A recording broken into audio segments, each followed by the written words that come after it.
This is the Ford Theater, an hour of radio drama presented by the Ford Motor Company, makers of Ford, Mercury, and Lincoln cars, and Ford trucks, tractors, and buses.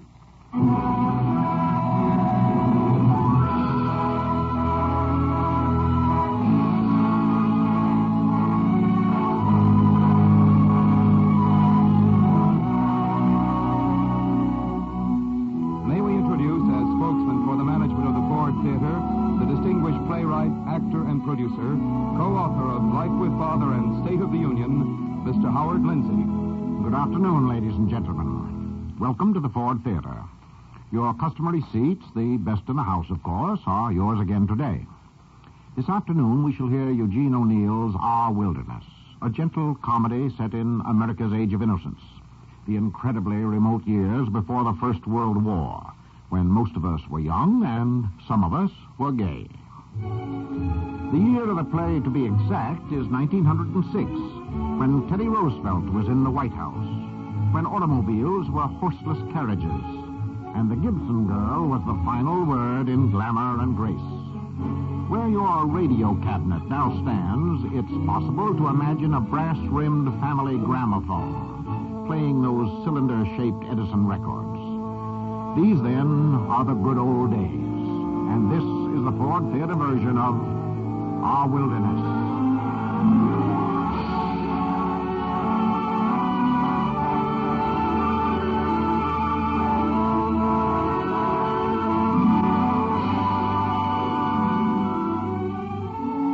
Back here in 1906, we want you to meet Richard Miller, aged 16. A promising young man, but at this period somewhat mixed up in his mind about life and love and all that. Richard lives in a small New England town, which might very well be a small town anywhere. We meet Richard on an auspicious occasion. It's the glorious morning of the glorious 4th of July, 1906, and the hour is just past sunrise. Everyone of sense is still in bed, naturally. You see, don't you, Muriel, that this is a very grave moment? It's a very grave moment in our lives. Oh, yes, Dick. Matter of fact, you could almost call it an awful moment. Awful? Richard Miller, after I sneak out of the house at the crack of dawn just to meet you here on the beach so we I'm using awful in the Elizabethan sense, Muriel. As Shelley would have used it, meaning full of awe. Oh, I hope my father isn't up yet. If he finds out I sneaked out to the beach before breakfast... Your father is insignificant, Muriel. In the scheme of things. Oh, excuse me. You do agree, don't you, Muriel, that it's important for two people who are going to be married when one gets out of Yale to see the sunrise together? Oh, of course I do, Dick. Only what? Well, couldn't we find a nice flat rock to sit on? Do we have to sit on such a pointy one? It's more significant to see the sunrise from a wild shoal. Oh, I see. What are you thinking of right now, Muriel? Oh, I was wondering what my mother was going to make for breakfast. I didn't have time to eat before I met you. Breakfast?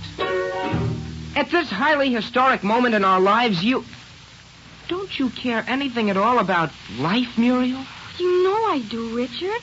Only I'm hungry. Oh. And if my father finds out I sneaked out to meet you... The brave man has to give his life away.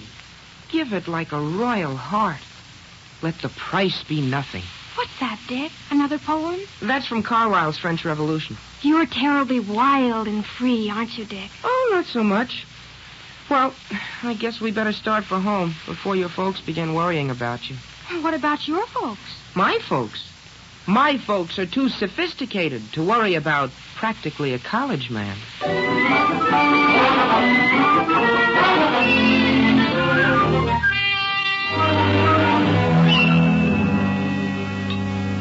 Where can he be, Nat? I'm terribly worried. No, Essie, I told you there's nothing to worry about. Richard's probably out catching a fish for breakfast or something. This may be the period when he eats nothing but what he catches himself. You should know your own son by this time. But going off without his breakfast, he's a growing boy. Uncle Sid didn't come down to breakfast either, Ma. Is Uncle Sid? Uncle Sid didn't come down to breakfast because he had a hangover. Arthur? Yes, Mother. And Mildred, finish your milk. Oh, I'm full, Ma. Can I go out now? I want to set off my firecracker. It's too early in the morning. Oh, let her go, Essie. Thanks, Pa. Only see that you set off your firecrackers away. I don't know which is worse, Mildred banging doors or Richard trying to live like some character from Dostoevsky. That reminds me, Nat. I've been meaning to speak to you about those awful books Richard's been reading. Oh, not today, Essie. Not on the 4th. Well, you'll have to give him a good talking to, and today's as good a day as any. I'll go get them right now. I found out where he hid them, on the shelf in his wardrobe. Pass the cream, will you, Arthur? Sure, Dad. Thank you. While we're on the subject, Dad... Now, Arthur, you're not going to tell me something fresh and horrible about Richard. I couldn't stand it. Well, it's pretty darn disgusting the way Richard's been mooning around that Mccumber girl. Now, when I was his age... Well, don't tax your memory, Arthur. Well, it's pretty darned embarrassing, I tell you, for a man to come home on his summer vacation from Yale and see his own kid brother... Why, Pa, he's making a darn fool of himself. Do you know what he's doing now? He's reading poetry to that girl in broad daylight. I can see how that would upset you. Well, it's pretty darn disgusting. Don't tell me who you're talking about. I know. Oh, good morning, Uncle Sid. Morning, Bula Bula. Guess I made a pretty disgusting picture at dinner last night, Nat. Oh, I wouldn't say that, Sid. You were pretty funny, though, when you wore the lampshade on your head, Uncle Sid. Oh, was Essie awful mad? Not especially. Lily acted kind of quiet, but she didn't go home early the way she usually does when you're, You proposed to Lily over the lobster, Uncle Sid, and she said it was Providence that made her turn you down for a teaching job 16 years ago. And Arthur, didn't you say you were going to celebrate the 4th in a special way this year? What?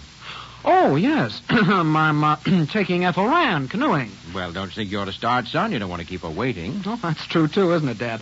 I guess I'd better get going. So long, folks. So long, son. And if you see Richard anywhere, tell him to come home at once. Tell him I want to talk to him.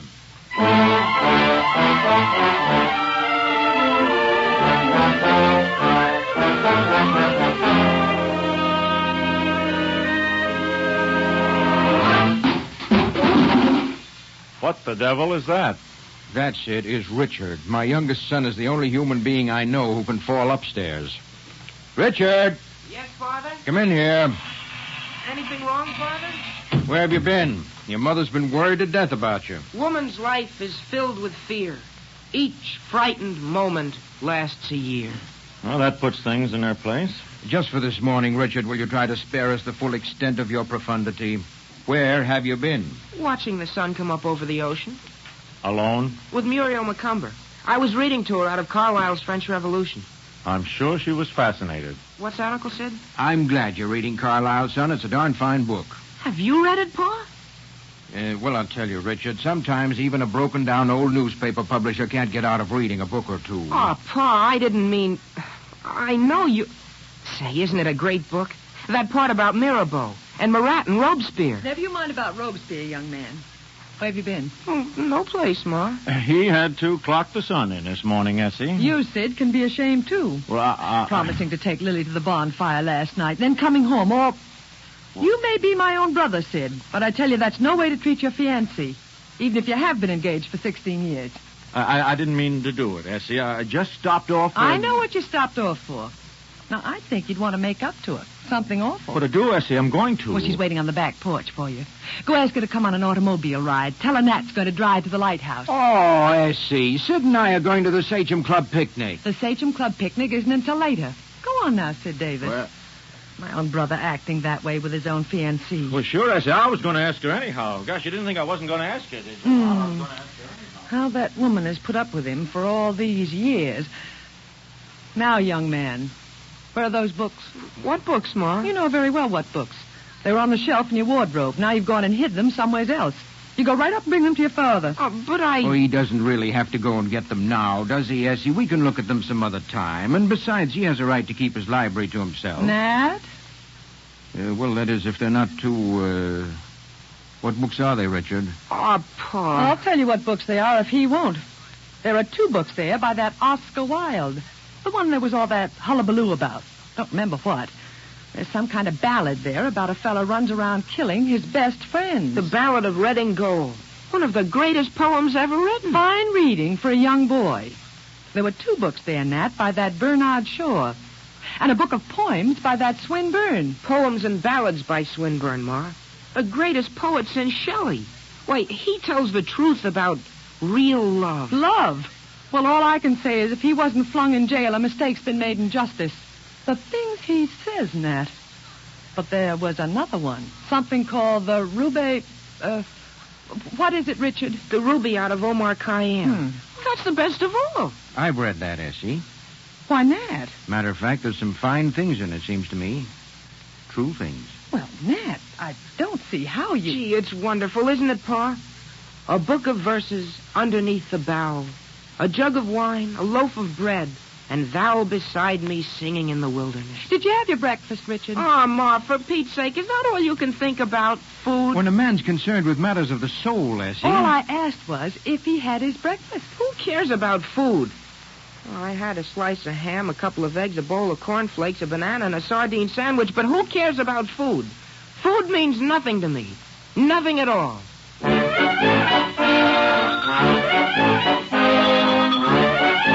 Nothing at all.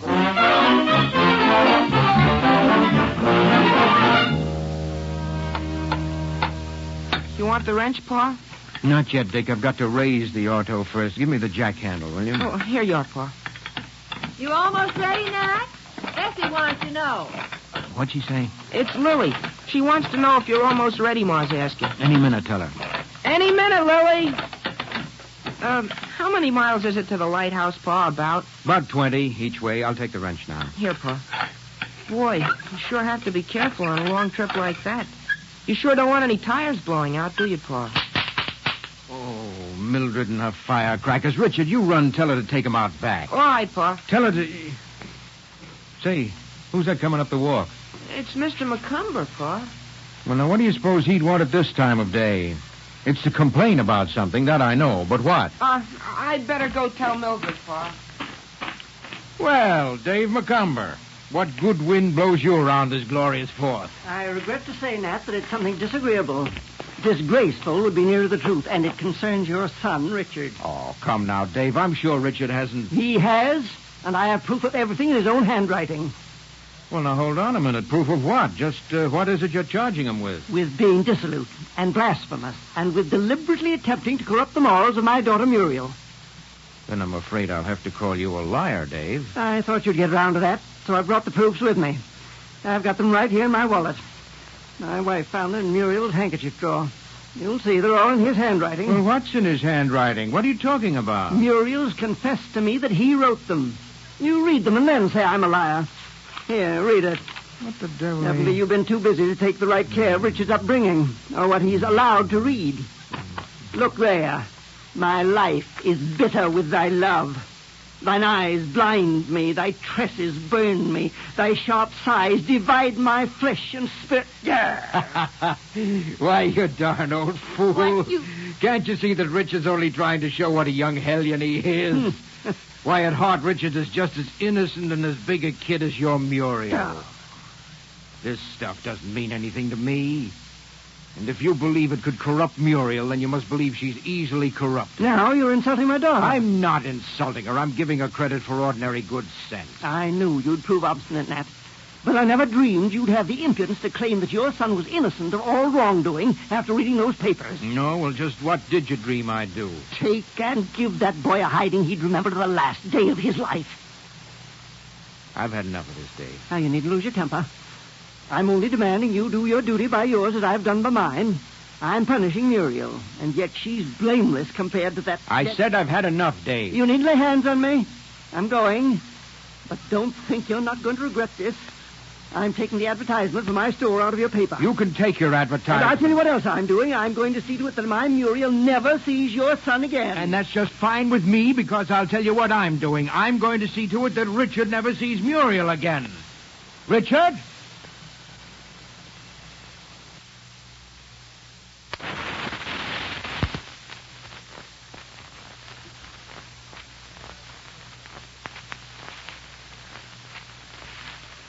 Richard!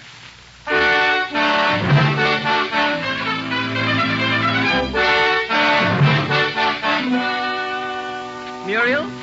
Muriel! What is it, Father? Come in here. What's the matter, Pa? Plenty is the matter. I want you to write a letter. Doesn't want my advertisement, eh? Who do you want me to write a letter to, Pa? To Richard Miller. Dick? I want you to tell that young scoundrel that you're never going to see him again. Father! No one's going to call me a darn fool.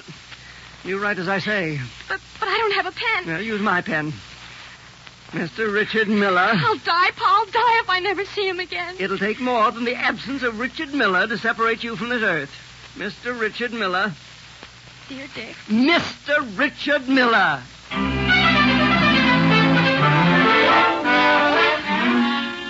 Mr. Richard Miller. Here I am, Pa. I thought I told you, young man, to come back as soon as Mccumber left. Didn't you hear me call? Where have you been hiding? I wasn't hiding, Pa. I was... Well, Mildred was making such a racket with the firecrackers, I just didn't hear you, Pa. It wouldn't be that you heard what Mr. Mccumber and I were talking about, would it? Well, I see you did. Now, Richard, I'm going to ask you a question, and I want a straight answer. Yes, sir. And I warn you beforehand, Richard, that if the answer is yes, I'm going to punish you, and punish you hard, because you'll have done something no boy of mine ought to do. But I don't believe, even to save yourself punishment, you'd lie to me. I won't lie, Pa. Now, Richard, have you been... Dave Mccumber said... Richard, have you been behaving toward Muriel in a way that you shouldn't? What do you mean, Pa? No. Well, what do you think I am, Pa? I never would. Why, I love her. I'm going to marry her after I get out of college. She said she would. We're engaged. All right. That's all I wanted to know. I don't see how you could think... Did that old idiot Mccumber say that about me? Shouldn't call your future father-in-law names, Dick. It ain't respectful. But you can't exactly blame old Dave, son, when you read through the stuff that you wished on his innocent daughter. What stuff? This. Oh, he found him, did he? Mm-hmm. Well, it'll do him good to read the truth about life for once and get rid of his old fogey ideas. Well, now, right there, Richard, I'm afraid I have to agree with him. This kind of literature is hardly fit reading for a young girl. It's not? No, it's not. It's all well enough, of course, in its way for you or a man. I see your point, Pa. I only did it because I liked them. And I wanted her to face life as it is. She's so darn afraid of life, Pa. Afraid of this, afraid of that. Like, she's even afraid to let me kiss her. Yes. I thought maybe reading those things... Well, they're giving her courage, Pa. They're giving her the spunk to lead her own life. After all, Pa, anybody who's going to marry me, they need courage, don't they? I'm afraid they do, Richard. I'm very much afraid they do.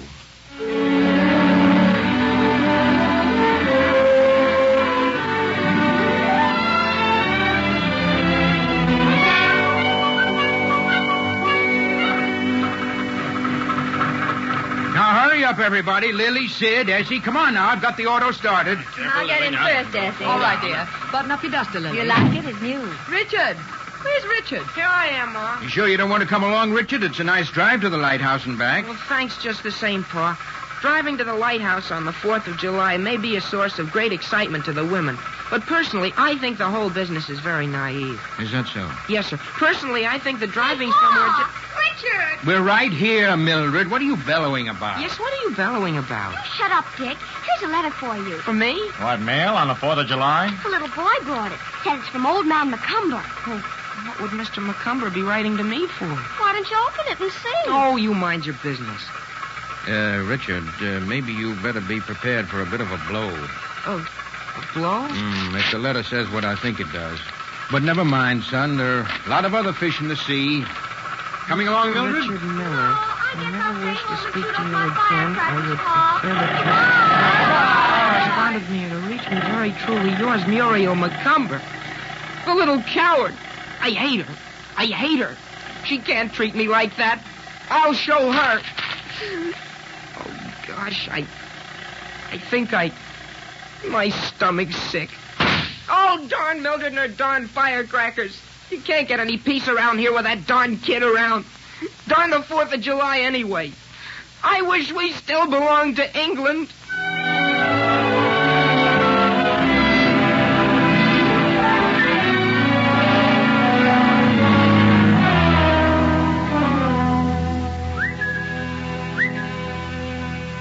Who's there? Hey, Art. That you on the porch, Arthur? It's me, Dick. Oh, hi, Win. Hi. How does it feel being home after a year at Yale? You know, Arthur was telling me about you and him having one heck of a... Keep it quiet, kid. Well, there's nobody can hear us. The whole family's gone off in my dad's automobile. Where's your brother? Arthur? Oh, he's out with Ethel Rand. Won't be home till about 10 at least. Oh, fine. Just dandy. What's the matter, Win? Can I help? Well, can you keep your face shut? Oh, sure I can, Win. Well, listen, I ran into a couple of girls Art and I met in New Haven. Oh, what are they doing here? Oh, they're visiting or something.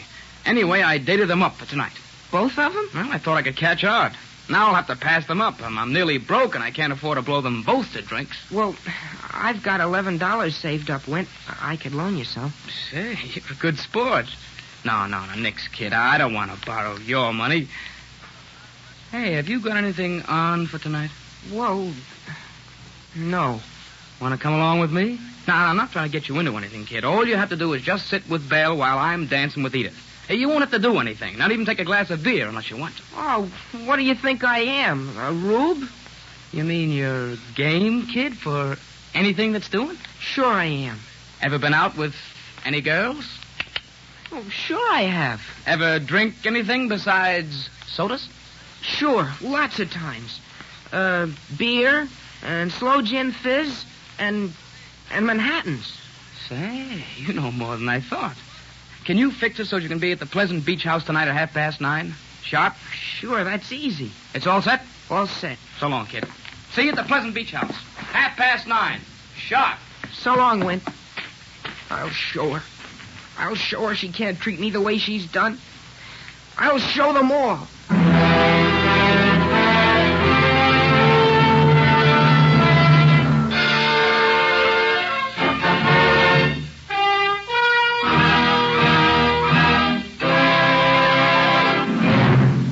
I can predict with a great deal of confidence that in Act 2, shortly to follow, Richard will indeed show 'em all. There are fireworks ahead. Speaking for the Ford Motor Company now, Kenneth Banghart. If you set out to visit every community in the United States, you'd be traveling for a long time, and you'd see a great many unfamiliar things. But in almost every community, you would see at least one familiar thing, the sign of a Ford or Lincoln Mercury dealer. And it wouldn't surprise you at all, because there's been a Ford dealer in nearly every part of America for at least 35 years now. You expect to see one wherever you go. But have you ever stopped to think of what it takes to be a Ford or Lincoln Mercury dealer? Probably not, although there are very definite requirements, and they're important to you. Before a man can obtain a Ford or a Lincoln Mercury dealership, he has to meet a number of requirements. He has to show the Ford Motor Company that he's a responsible citizen, well regarded in his community. He has to demonstrate that he's able and intelligent, capable of managing a sound business. He must have a spirit of responsibility to his customers and his community. And he has to be able to gather together a considerable amount of money for buildings, tools, equipment, parts, and employees' wages. The average investment today in Ford and Lincoln Mercury dealerships all over the country is many thousands of dollars. These requirements have to be met not only to obtain a dealership, but also to keep it. A dealer must continue to run his business with completely adequate facilities, efficient management, sound finances, and proper spirit. These things mean better service for you. They mean that wherever you go, you'll find a dealer qualified and equipped to serve you right. And they mean he'll be anxious to serve you. The more than 7,000 independent businessmen who are your Ford and Lincoln Mercury dealers know that their success depends on pleasing you. Their investment, their future, their jobs and their employees' jobs, their whole business depends on making you a satisfied customer. And they know that very well. It's just common sense. Good service is good business. That's why you'll get good service when you go to your Ford or Lincoln Mercury dealer.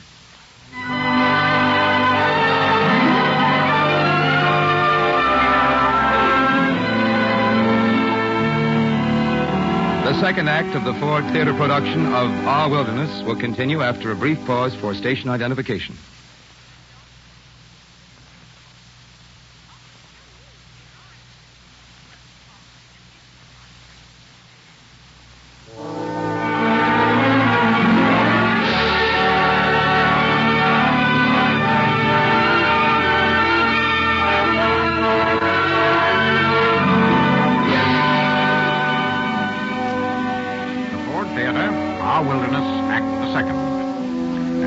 back in the year 1906. It's 11 hours later, 11 hours since Muriel's letter reached Richard, informing him that all is o'er between them. We find Richard now in the back room of a small and clearly disreputable hotel. The dingy room is lighted by 2 fly-specked globes in 2 fly-specked wall brackets set into the hideous saffron-colored fly-specked wallpaper. Here, beside the door marked Family Entrance, blares a nickel-in-the-slot player piano. And here, sitting beside a beer-stained table, is Richard, forgetting it all with a lady known as Belle. Aren't we having a nice time, Richard? Aren't we having a wonderful time? Sure, Belle. Oh, come on. Say it like you mean it. Now, you say, I'm having a wonderful time, Belle. I'm having a wonderful time, Belle. Well, then drink up your beer, why don't you? It's getting flat. Oh, I let it get that way on purpose. I like it better when it's flat. You're a scream kid, isn't he, George? Yeah. Bartenders are always called George. Yeah, he's a scream, all right. He's also a spender. My head's dizzy bringing you in drinks. Ah, don't let him kid you, Dick. You show him. Loosen up and buy another drink. What do you say? Huh? Oh, sure. Excuse me. I was thinking of something else. See what the lady will have, and have one on me yourself, George. That's talking. Didn't I say you were a sport? I'll take a cigar on you.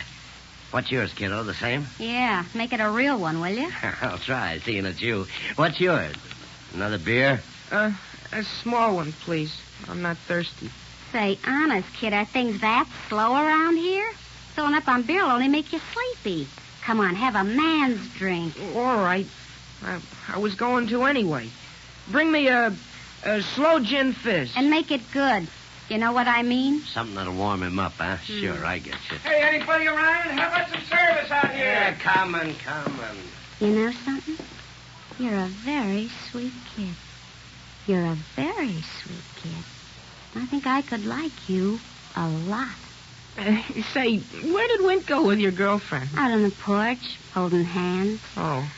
Why don't you hold my hand, Dickie boy? Don't you like me? Well, sure I like you. Only... Only what? Well, it's only that I've got a weight on my mind. You have? Well, here, have a cigarette. That'll take it off. You smoke, don't you? What? Oh, sure I do. Yeah, I've been smoking for years. Only at the moment, I don't happen to care for the weed. Well, suit yourself. This is more like it. Say, you know you oughtn't to inhale like that. Smoking's awful bad for girls. See, kid, you're a scream. You'll grow up to be a minister yet. Look, Richard. Yes, Belle? Why do you want to be so unfriendly for? I'm not unfriendly. Why don't you put your arms around me, then? Oh, no, not that dead way. Hold me tight. I think you just don't like me. I do, too, like you. Then why don't you kiss me? You call that kissing? Here. What's the matter, honey boy? Haven't you ever been kissed like that before? Sure. Lots of times. Only I've sworn off. Sworn off kissing? I took an oath I'd be faithful. I've heard everything now. Ready for the drinks, Belle? Oh. Fixed them up the way you said. Man, how I'm ready. Oh, come on, kid. At least show me you know how to drink. Bottoms up. All right. That's the way. Bottoms up.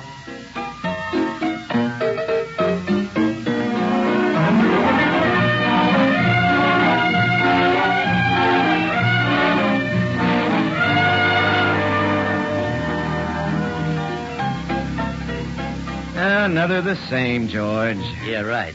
Nothing else to do. May as well drink. Hey, doesn't anybody live in this town? What do you do here? Pull in the streets at 9? Pull in the streets and roll up the sidewalks.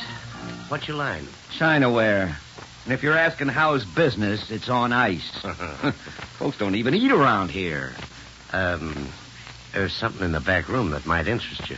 What's that? Swell little number. Take a tip. I think she's about ready for reinforcement. Well, she's got company, don't she? Ah, dumb kid. I think she'd welcome a change. Well, maybe I ought to look into this. Give us another shot, will you? Yeah, sure. And then tell Goldilocks to get ready for the great big bear.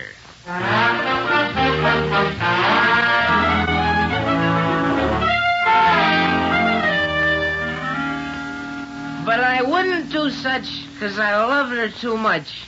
But I learned about women from her. Let's have another drink. You've had enough. You know, you're a nice girl, Belle. A very nice girl. But you oughtn't to lead this kind of life. Why don't you reform? Reform? Now, look here, I'm getting Good sick evening, of you. good evening, good evening. Oh. Hope I'm not butting in on your party back here, but my dogs were giving out standing at the bar. All right with me. I got no party on. Oh, ho, they cried. The world is wide. Hey, what is it, a child poet or a child actor? I don't know. It's got me Worldwide. guessing. Well, look, if you can shake the cradle of an act. All I do is pull my freight. Listen, kid, here's an old friend of mine, Mr. Smith from New Haven. Huh? He just come in and I want to talk to him, see? Say, you better go home. I'm never going home. I'll show them. Well, have it your own way. Pull up a chair, Mr. Smith. What kind of beer are you drinking, sister? Yet each man kills the thing he loves. By each, I did it with a kiss. I'm a coward. No, he's copped a fine skinful. Gee, he's hardly had anything. Oh, this gal of yours don't appreciate poetry, Sonny. But I'm the kid that eats it up. Come on, give us some more of the same. I don't believe you ever knew this lady in New Haven at all. You just picked her up now. That's what you did. You leave her alone, do you hear me? Listen to it, will you? This is going to be good. Curse you, Jack Dalton. If I won't unhand her, what then? I'll give you a good punch in the snoot, that's why. Help! Hey, what's going on in here? He's gonna murder me. He's too darn fresh. Well, cut out the noise here. All of you. George. None of my business, George, but if I were in your boots... he's underage, George. He told me he was over 18. And I tell you, I'm Teddy Roosevelt. Now, if you're not looking for trouble... Yeah. All right, son. On your way. Beat it. I will not beat it. I'll give him the bum's rush, George. Well, let go of me, you dirty coward. Quiet now, or I'll pin a Marianne on your jaw that'll quiet you. Oh, you want to fight, do you? All right, come on. Come on, I'm game. Come on, fight. He's breaking up the furniture. Yeah, that's what I'll do to you, Why, too. you want to get tough, do you? All right. Come on and fight. I'll fight any man in this room. Come on and fight.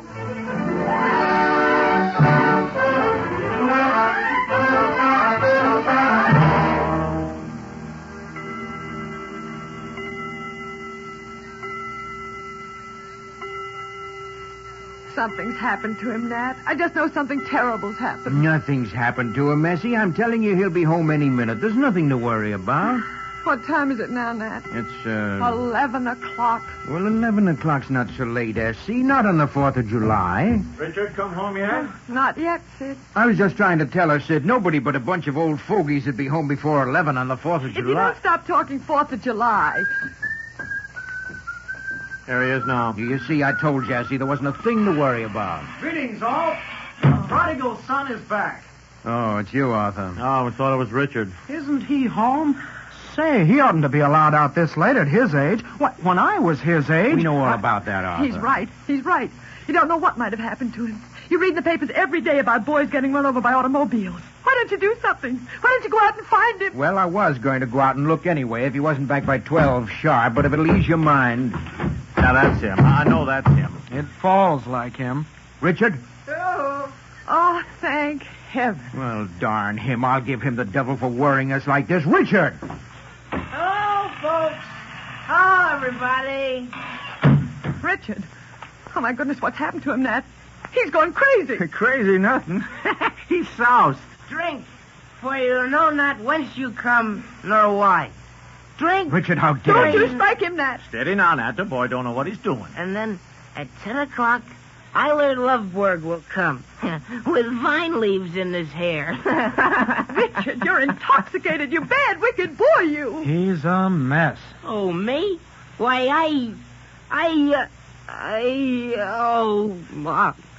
I feel rotten. Dick, my baby. Let me handle this, Essie. All right now, boy. You'll be all right now. Sid, he's sick. You let me take care of this, Essie. I know this game backwards.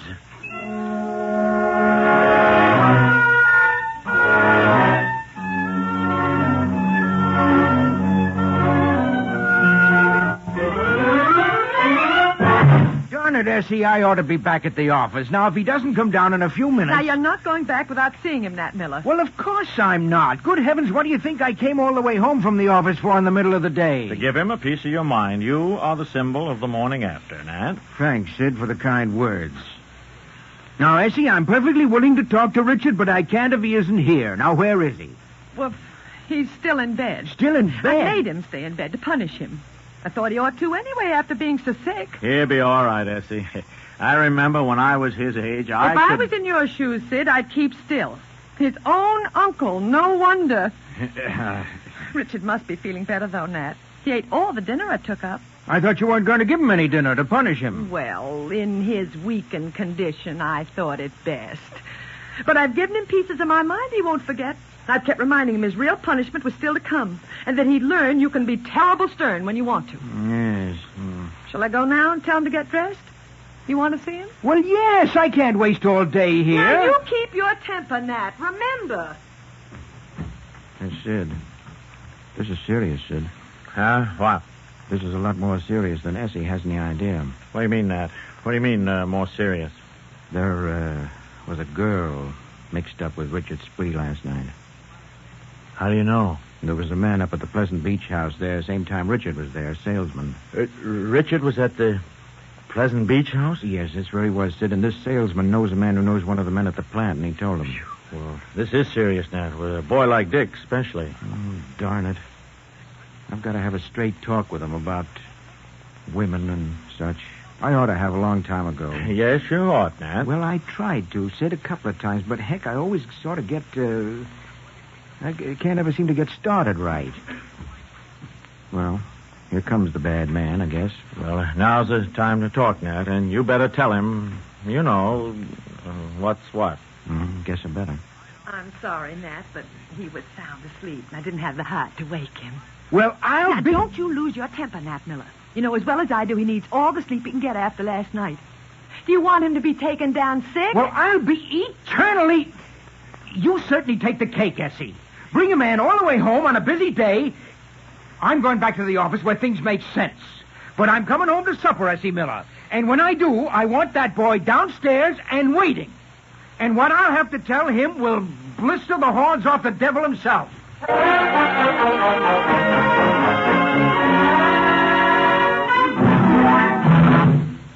Intermission, while Richard sleeps and the household worries. For the Ford Motor Company, once more, Kenneth Banghart. When you want to have something done for your Ford, no matter what it is, take it to your Ford dealer. That's only logical because your Ford dealer knows your Ford best. Fords are his business. He knows how to care for them. And what's more, he's prepared and equipped to give you the best service. If you visit the service department of your Ford dealer, you'll notice that he has much special Ford equipment. Tools and machines designed especially for use on Ford cars. You'll see equipment like the diagnosis test set, an ignition stroboscope, a complete electrical laboratory on wheels designed to detect causes of car troubles quickly and accurately. Or you may see equipment that uses a photoelectric cell to measure the brightness of headlights, or special Ford wheel aligning equipment. In all, there are about 200 pieces of special equipment and tools which Ford service engineers have helped design so that your Ford will get better and quicker service. You'll notice that your dealer has genuine Ford parts and Ford-approved accessories, too.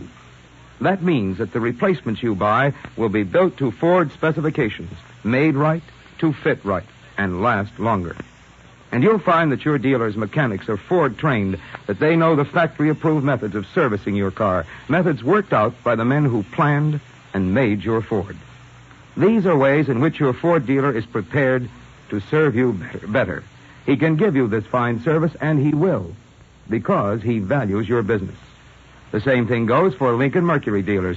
They are prepared to give you the best service on your Mercury or Lincoln.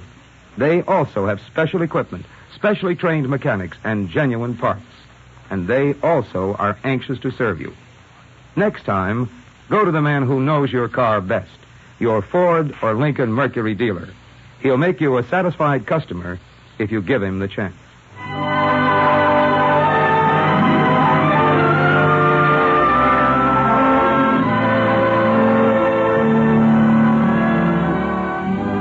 Our radio version of Our Wilderness has been constructed with loving care by Sylvia Cyril, one of a group of veteran radio writers working with the management of the Ford Theater to bring to the air all types of dramatic entertainment. For the benefit of newcomers to this playhouse, I'd like to stress that word all once more.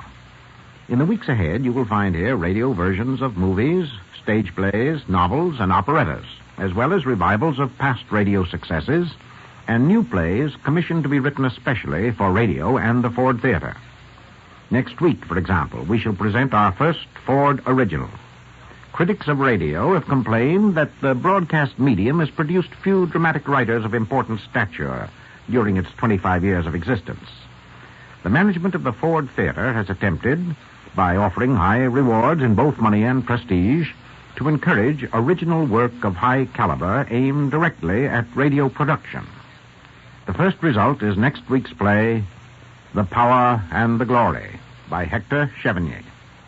The Power and the Glory is a serious drama about politics and prejudice, involving a conflict between political pressure and academic freedom in the medical school of an American state university. Be sure to listen to Mr. Chevigny's play next Sunday. And I believe our curtain is about to rise now on the third act of Our Wilderness.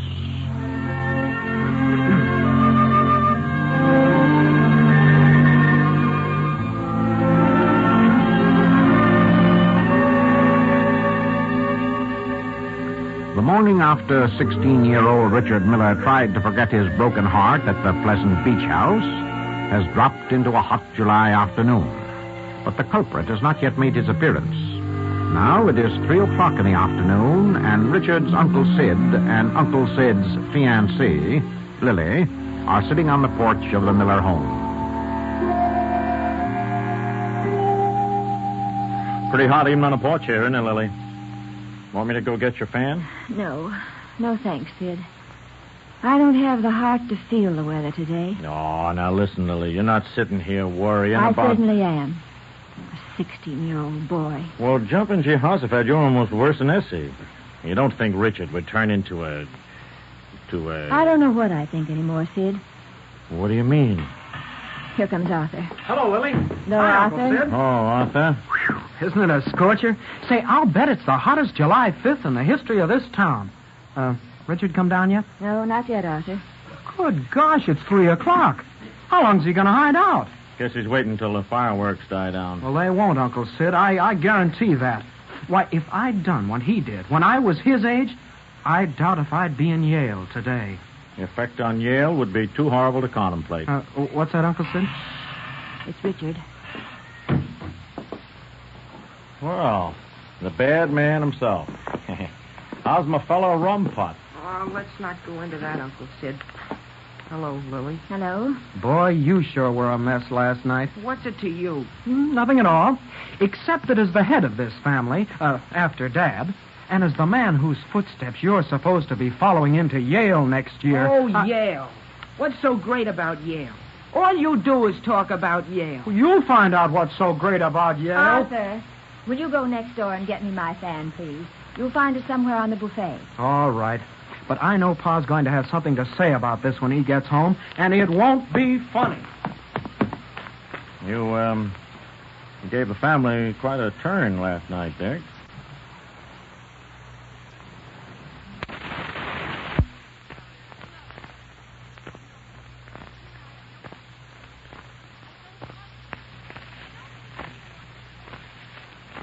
Good grief. What's everybody so excited about? Well, now, maybe I'm the last man in the world who's got a right to talk, Richard. I guess I am, but what you did last night... I was desperate, Uncle Sid. Even if she wasn't worth it. I was wounded to the heart. Yeah, well, I like to the quick better myself. It's more stylish. However, This is no laughing matter, Sid. Well, Lily, I didn't say it was a laughing matter. You've got to stop, Richard, before it's too late. Stop what? Even if you won't think of yourself, Richard. Even if you won't think of the disgrace you'll be bringing on your innocent family, think of Muriel. Muriel? Oh, Lily. You'll break her heart, Richard, and you won't know it till it's too late. You don't know, Richard. You don't know the shame and agony of being in love with a drinking man. Lily. Day after day, you keep telling yourself you'll change. You'll be different now. But he's not, Richard. He never is. And all that happens is that you get older and older, and one day you wake up and you...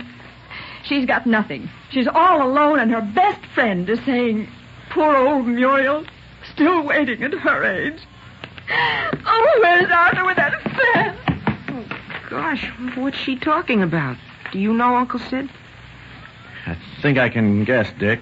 Dick! Hey, Richard! Oh, here I am. For Pete's sake, what do you always have to be yelling for? What's everybody looking so gloomy about? Something happened? What'd you want Dick for, Mildred? I have another letter for him. I was passing by Muriel Mccumber's house. Muriel? Let me have it. Well, don't grab. Honestly, he gets crazier and crazier every day. Uncle Sid. What's the matter, Dick? You're not going to be sick again, are you? She's going to see me, Uncle Sid. At 9 o'clock tonight. She's going to see me.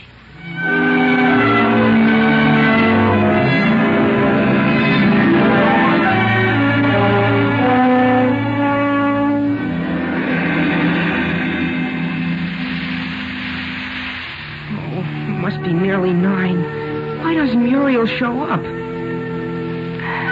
Oh, gosh, now, did she write 9 or 10? 9, all right. Oh, darn it, I wish she'd show up. I'll have to memorize a new poem for her. Recite it to her next time. Oh, there's 9 now. She couldn't get away. She was caught. Oh, gee, I sure hate to go home without having seen her. Oh, who ever heard of a woman being on time? I ought to know enough about life by this time to... There she is. Oh, gosh. And lo, my love, mine own soul's heart. I mustn't let her know I'm so tickled. If women are too sure of you, they treat you like slaves. Hello, Dick. Oh, hello. Is it 9 already? I bet you'd forgotten I was even coming. Oh, no, I hadn't forgotten. But I got to thinking about life. Well, you might think of me for a change, Dick Miller, after all the risks I've run making this date and sneaking out. You didn't take the trouble to sneak any letter to me, I noticed. No, because after your first letter, I thought everything was dead and past between us. And I'll bet you didn't care one little bit. Oh, I was a fool ever to come here. I've got a good notion to go right home and never speak to you again. No, don't go, Muriel, please. I didn't mean anything like that. Honest, I didn't. Gee, if you knew how broken-hearted I was by that first letter. I don't believe you. I swear. Oh, gosh, Muriel, you're pretty tonight. Can't I... Won't you let me kiss you now, please? No, you mustn't. Oh, why can't I? Aren't you ever going to let me? Well, I will. Sometime. When? Soon. Maybe. Tonight, will you? I'll see. Promise? I promise. Maybe. All right. You remember you promised. Oh, Dick, you have no idea what I went through to get here tonight. And you don't realize what I've been through for you. And what I did last night. What your letter made me do. What did my letter make you do? Never mind. Let the dead past bury its dead. Oh, you just have to tell me, Dick. Well, after your old man... after your father left our place, I caught the deuce from Pa. Dick, you mustn't swear. Well, that's the only way I can describe my feelings. And on top of that, I got your letter. Oh, Pa made me write it, Dick. He stood right over me and told me each word to write. I thought your love for me was dead. So I said to myself, what difference does it make now what I do? I may as well forget her and lead the pace that kills. You know, I had $11 saved up, but I thought, she's dead to me now, and why shouldn't I throw it away? Oh. Well, I've still got almost 5 left, Muriel. But tell me what you did. Well, after it was dark, I sneaked out and went to a low dive I know about. Dick Miller, I don't believe you ever did. Oh, you asked them at the Pleasant Beach House if I didn't. They won't forget me in a hurry. Why, that's a terrible place. Well, I said it was a dive, didn't I? There wasn't anyone there but a Princeton senior I know. And he had 2 chorus girls from New York with him. And they were all drinking champagne. Dick Miller, I hope you didn't notice. Oh, I noticed one of the girls. The one that wasn't with him. She was looking at me. She had strange-looking eyes. And then she asked me if I wouldn't drink champagne with them and come and sit with her. She must have been a nice thing. Her name was Belle. She had golden hair, The kind that burns and stings you. And she kept smoking one cigarette after another. Oh, but that's nothing for a chorus girl. She was low and bad. And then what happened? Oh, we just kept drinking champagne. And then I had a fight with the barkeep and knocked him down because he insulted her. Why did you fight for her? Why didn't that Princeton senior? Oh, he was too drunk by that time. And were you drunk? Only a little then. Oh, I was worse later. Boy, you ought to have seen me when I got home. I was on the verge of delirium tremens. I'm glad I didn't see you. I hate people who get drunk. I'd have hated you. What happened with that Belle before you went home? Oh, we kept drinking champagne, and she kissed me. Oh, but it was only all in fun. And did you kiss her? No, I didn't. You did, too. You're lying, and you know it. And here I was wondering how I was ever going to see you again and crying my eyes out while you... Oh, I hate you. I wish you were dead. I never want to lay eyes on you again, and this time I mean it. Goodbye. Muriel. Forever. Muriel, wait. Listen. Oh, I'm ruined.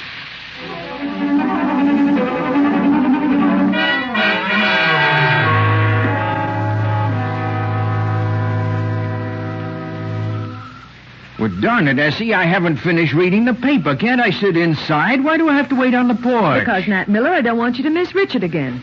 You've been promising me you'd talk to him all day now. Well, good grief, I tried to, didn't I? I came home from the office just to talk, didn't I? Now, where was he at supper? Well, he ran off to meet Muriel. Mildred brought another letter. I'm beginning to think that girl should never have learned to write. Oh, here he is now, coming up the walk. Now, Nat, you can't get out of it this time. It's for his own sake. Say, he doesn't look too chipper, does he? He does look odd again. Nat, you don't suppose he's been... No. It's love, not liquor this time. You better leave us alone for a while, Essie. I'll wait inside. Call me if you want me. Evening, Richard. Evening, Ma. Well, young man. Oh, Pa. I didn't see you sitting there. How the vine leaves in your hair tonight. Turned out to be poison ivy, didn't they? I know, Pa. Now, Richard, I'm not going to read you any temperance lecture because in spite of your foolishness last night, I'm still giving you credit for having brains. I know I was a fool, Pa. Not only a fool, but a downright stupid, disgusting fool. It was bad enough to let me and your Uncle Sid see you, but to appear like that before your mother. I know, Pa. Now, what about that girl at the Pleasant Beach house? Belle? Well, how did you know about Belle, Pa? I was shocked, Richard, I don't mind saying. I know, Pa. In my day, a man didn't kiss a girl he wasn't practically engaged to. I know, Pa. Richard? Yes, Pa? Richard, it's about time you and I had a serious talk. Yes, Pa. There are certain things pertaining to certain matters that pertain to... Yes, Pa? Well, now that the subject's come up of its own accord, it's a good time. I mean, there's no use in procrastinating further, so here goes. Richard? Yes, Pa? Richard, you've now come to the age when, and it's only natural for you to have certain, I mean, here's what I'm driving at, Richard. I mean, your whole life might be ruined if, so darn it, you've got to know that. I mean, well, now that we've talked it all over, Richard, do you have any questions? I do, Pa. One. Oh, you do, huh? Well, what is it? How do you make a girl forgive you? Muriel's sore at me. How do you... Oh, how do you... Well, you act like a man, Richard. You go to her and you tell her that you made a mistake, frankly and honestly. You tell her you were wrong and you're sorry. And I think maybe she'll forgive you. Well, gee, Pa, thanks. I'll go right over. Gee, that makes everything all right, doesn't it? I guess it does, son. It's all right now, Essie. Come on out. Everything's going to be all right. Coming, Nat. Oh, I better hurry, Pa. Gosh, you do know about some things, don't you, Pa? Not many, son, but I try. Why, son? You're a man, Pa. Good night. Good night, Ma. Night, son. It's a lovely night, isn't it, Nat? Moon's way down low, almost setting. You saw what he did, Essie? You saw what Richard did? Yes, Nat. He kissed you. I don't believe in kissing between fathers and sons after a certain age, Essie. Seems mushy and silly, but at a time like this... Well, that meant something, didn't it, Essie? Yes, it did, Nat. I guess no matter what life will do to him now, he can take care of it. Can't he, Essie? Yes, Nat. Gonna turn out the lights. All ready? Let her go, Gallagher. There he goes. Like love's young dream. Say, what is it that Rubaiyat says? Yet, that spring should vanish with a rose, that youth's sweet-scented manuscript should close. Well, spring isn't everything, is it, Essie? There's a lot to be said for autumn. Autumn's got beauty, too. And winter, if you're together. Yes, Nat. It certainly has.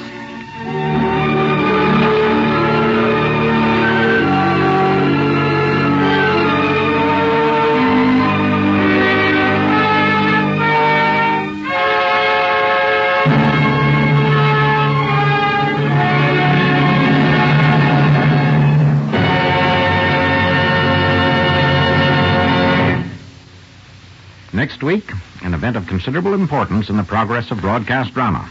Hector Chevenier's Ford Theatre original, The Power and the Glory. Our Wilderness was adapted by Sylvia Cyril, edited by Howard Teichman, with continuity by George Faulkner. The musical score was written and conducted by Lynn Murray, and the entire production was under the direction of George Zachary. Richard Miller was played by Raymond Ives, Nat Miller by Eric Dressler, Mrs. Miller by Ann Seymour, and Muriel Mccumber by Rosemary Rice. The other players were Alan Bunce, Frank Dane, Elsie Hitz, Evelyn Juster, Lorna Lynn, James McCallion, Edgar Staley, Frank Thomas, and Chuck Webster.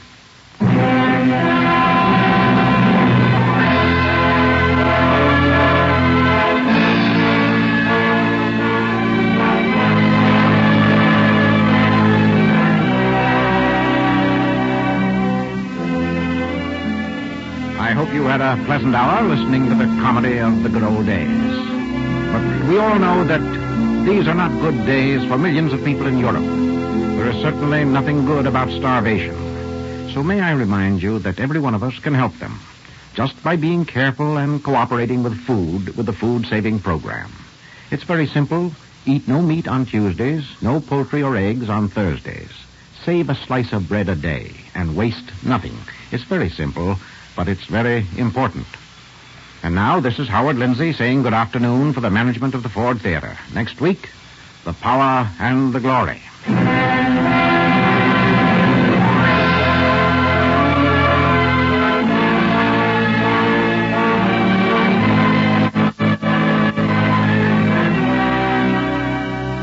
The Ford Theatre is presented by the Ford Motor Company, makers of Ford, Mercury, and Lincoln cars, and Ford trucks, tractors, and buses.